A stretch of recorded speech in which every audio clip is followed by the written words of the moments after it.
Blanco et le rêve du Sud, une aventure glacée sous le soleil brûlant. Chapitre 1, le retour du pélican. Le long hiver touchait à sa fin et le printemps pointait enfin le bout de son nez. Les jours rallongeaient, la glace craquait sous les premiers rayons du soleil et bientôt un visiteur familier fit son grand retour. Mes amis, je suis de retour.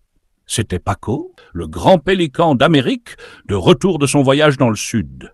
Il atterrit avec élégance sur un rocher bordant la mer, éclaboussant quelques phoques au passage.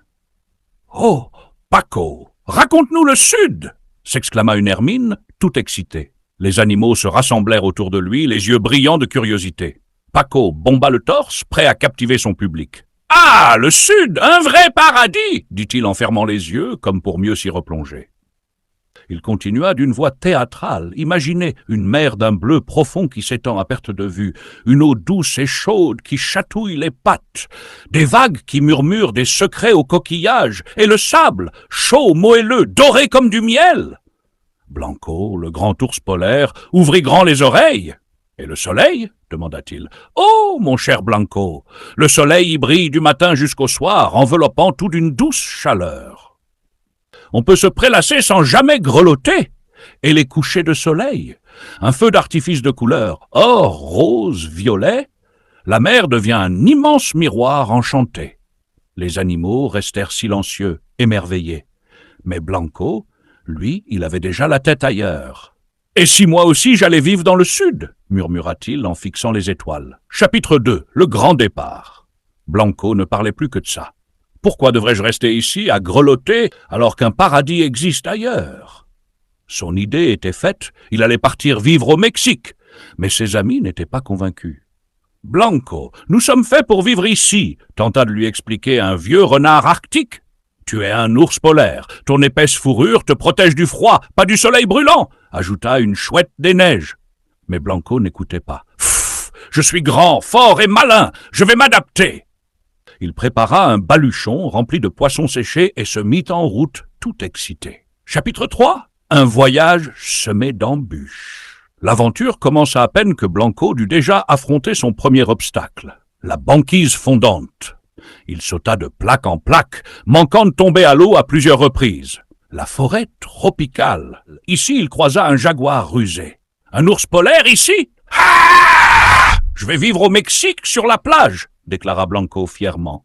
Le jaguar faillit s'étouffer de rire. « Bonne chance, gros ours, là-bas tu ne trouveras ni glace ni poisson gras !» Mais Blanco, sûr de lui, continua sa route. Après des semaines de marche et de nage, il arriva enfin. Chapitre 4. Le cauchemar tropical. Blanco posa enfin ses grosses pattes sur la plage de ses rêves. « C'est magnifique !» s'écria-t-il, fou de joie, mais les ennuis commencèrent immédiatement.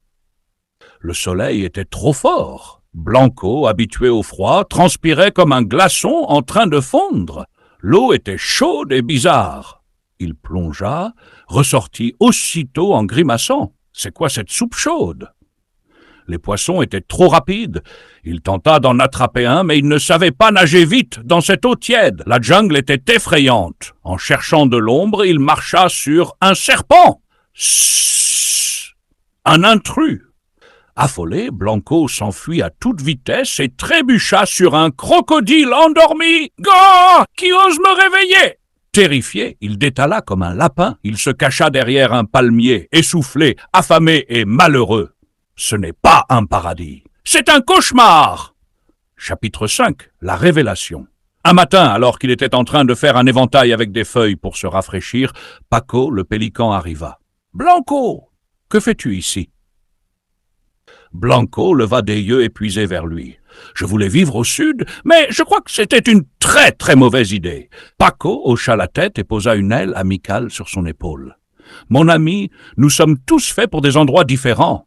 Moi, je suis un oiseau migrateur, mais toi, ton vrai chez-toi, c'est là où la neige brille et où l'eau est fraîche. » Blanco comprit enfin, « Je voulais être quelqu'un d'autre, mais je suis un ours polaire. » Chapitre 6.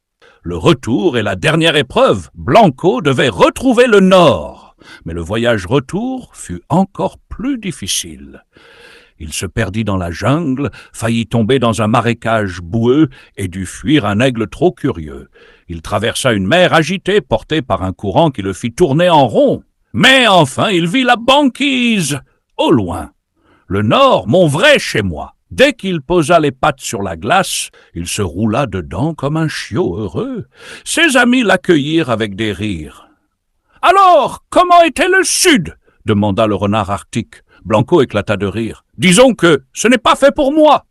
Et dès ce jour, il ne quitta plus jamais sa maison glacée, car il avait compris que le bonheur, c'est d'être soi-même. Morale de l'histoire. Voyager, c'est bien, mais savoir où on est encore mieux. Ne te laisse pas influencer par les autres, sois toi-même. Et surtout, un ours polaire sur une plage? Mauvaise idée!